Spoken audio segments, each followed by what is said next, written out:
L'info éco avec Capital. Le coup de gueule du jour pourrait être poussé par les salariés en chômage partiel de longue durée. Un nouveau décret permet aux entreprises ayant recours à ce dispositif de licencier un employé sans avoir à rembourser les aides perçues, et ce, dans le cas où leurs perspectives d'activité se sont dégradées par rapport à celles prévues dans l'accord collectif mettant en place le chômage partiel. Initialement, dans ce cas spécifique de licenciement, l'employeur devait rembourser les sommes perçues, de quoi les dissuader de licencier.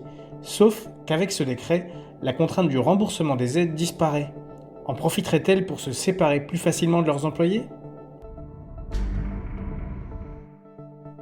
L'info pratique Capital. Comme chaque début de mois, de bonnes et moins bonnes nouvelles attendent les particuliers. On commence par une mauvaise, les tarifs réglementés du gaz vont augmenter en octobre. La facture devrait bondir de 4,7% par rapport à septembre. Les abonnés qui ont souscrit un contrat à prix de marché fixe ne sont heureusement pas concernés. Autre augmentation, celle des APL. Elle ne sera pas faramineuse pour autant. Attendez-vous à une hausse de 0,3% des aides personnalisées au logement. Plusieurs nouveautés vont vous réconforter. La prime rénovation va devenir accessible à tous. Un congé de 3 mois est mis en place pour les proches aidants, etc. Plus de précisions sur notre site.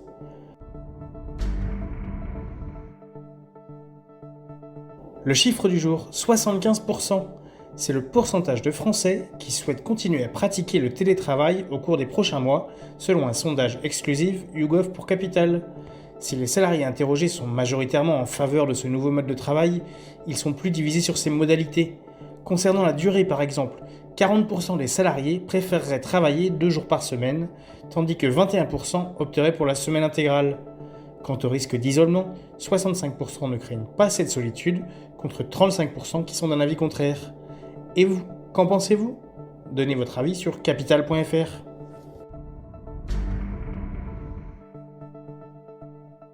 On termine par l'incroyable histoire d'Eliane Dilita. Cette retraitée de 80 ans vit dans la commune de Tarare, dans le Rhône. Au mois de mars dernier, elle reçoit un courrier à son domicile adressé à ses héritiers. On leur demande de fournir un avis de décès.